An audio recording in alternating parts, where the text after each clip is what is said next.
Thank you for supporting this channel. God bless you. Shalom, kita akan membahas tentang novena Roh Kudus.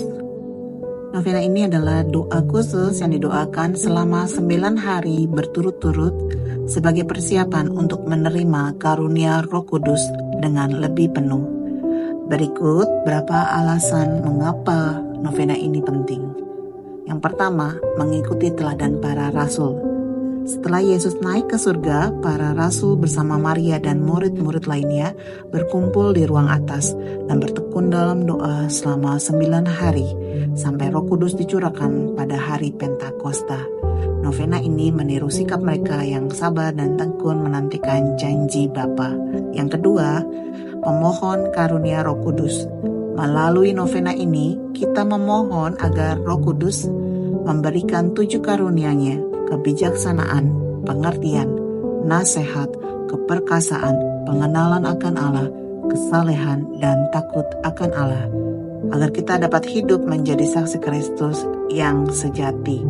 Yang ketiga, persiapan hati dan jiwa. Novena membantu mempersiapkan hati kita untuk menerima bimbingan dan kekuatan Roh Kudus. Dengan doa yang tekun dan penuh iman, kita membuka diri untuk mengalami pembaharuan rohani dan dipenuhi oleh kuasa ilahi. Yang keempat, memperdalam iman dan ketekunan. Berdoa selama 9 hari mengajarkan kita untuk tetap setia dan sabar dalam menantikan waktu Tuhan.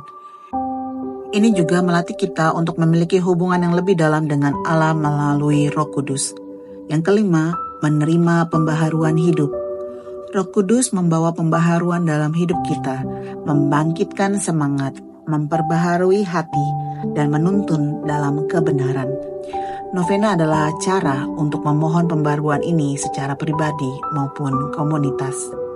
Tetapi kamu akan menerima kuasa kalau Roh Kudus turun di atas kamu, dan kamu akan menjadi saksiku di Yerusalem dan di seluruh Yudea dan Samaria sampai ke ujung bumi. Dalam Lukas berkata, karena setiap orang yang meminta, menerima, dan setiap orang yang mencari, mendapat, dan setiap orang yang mengetuk, baginya pintu dibukakan. Lalu apa manfaat melakukan novena 9 hari menantikan Roh Kudus? Yang pertama, menerima kuasa dan bimbingan Roh Kudus. Novena ini membuka hati untuk menerima Roh Kudus yang membimbing dalam kehidupan dan memberikan kekuatan di masa sulit dan menolong kita untuk memahami kehendak Allah.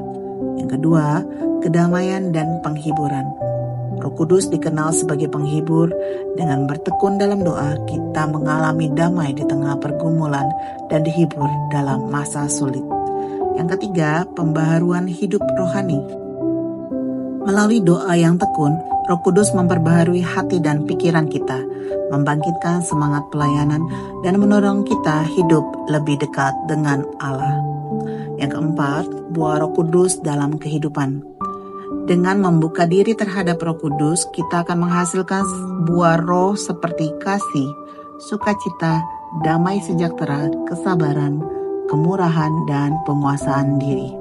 Yang kelima, menjadi saksi Kristus yang berani.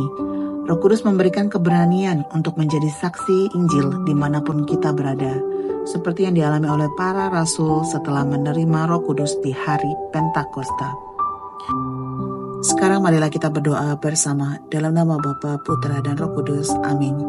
Allah yang Maha Kuasa dan Maha Kasih, kami bersyukur atas kasih-Mu yang tiada berkesudahan. Pada novena ini, kami mohon agar Roh Kudus-Mu turun atas kami, memenuhi hati kami dan jiwa kami dengan kuasa dan kasih-Mu. Curahkanlah karunia Roh Kudus agar kami memiliki kebijaksanaan dalam mengambil keputusan, pengertian dan memahami kehendak-Mu, dan kekuatan dalam menghadapi setiap tantangan hidup. Ajarlah kami hidup dalam kebenaran yang membuahkan kasih, sukacita, dan damai sejahtera dalam kehidupan sehari-hari. Jadikanlah kami saksi-Mu yang berani menyatakan Injil dengan perkataan dan perbuatan kami. Bapa yang penuh kasih, kami menyerahkan hidup kami sepenuhnya ke dalam tangan-Mu. Bentuklah kami menurut kehendak-Mu dan pakailah kami untuk kemuliaan kemuliaan nama-Mu dengan perantara Kristus Tuhan dan Juru Selamat kami dalam persatuan dengan Roh Kudus, kini dan sepanjang segala masa. Amin. Dalam nama Bapa, Putra, dan Roh Kudus. Amin. Thank you, sampai jumpa di next video.